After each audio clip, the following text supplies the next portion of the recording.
বাংলার এক ছোট্ট গ্রাম, যেখানে রহমত নামের এক গরিব কৃষক বাস করত।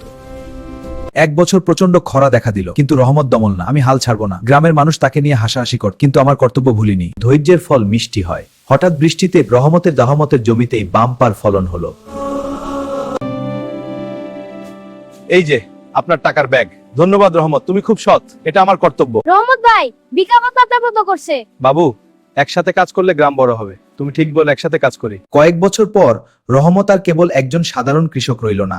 সে গ্রামের কৃষক সমবায় সমিতি তৈরি করলো। আমার মেয়ে বড় হয়েছে বাবা। পরিশ্রম, সততা আর ত্যাগে ভাগ্য বদলায়। এই সোনালী ক্ষেত দেখুন। বাবা শুধু গায়ের জোরে নয়, বুদ্ধি দিয়ে চাষ সম্ভব। কিন্তু মামা এতে কোনো ঝুঁকি নেই তো? ঠিক আছে, চেষ্টা করে দেখি। আমরা রাসায়নিক সার ব্যবহার করব না। হ্যাঁ, বিষমুক্ত চাষই করব। দেখো, আমার ফসলের স্বাদই আলাদা। রহমতের এই সফলতা দেখে শহরের অনেক শিক্ষিত আবার গ্রামে সাক্ষস করল। মাটির মায়ের সামনে পেরে মাঝিদের সাথে বেমানি না করো। সময় বয়ে চলে। রহমতের সুযোগ পাশেতে গাড়ি পৌঁছাতে বসে। রহমত ধুমধাম করে মেয়ের বিয়ের আয়োজন করলেন। মেয়ের বিয়েতে নিজের ফোনাকে কুপ্পা হবে।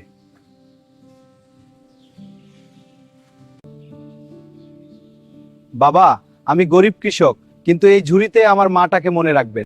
রহমত ভাই, বাজাবের ভিজাল খারে খামানে দা আম্মা দাদা আমুতিয়ে পছি। মেয়ের বিয়ের পরও আমার মন শান্তিতে ভরপুর।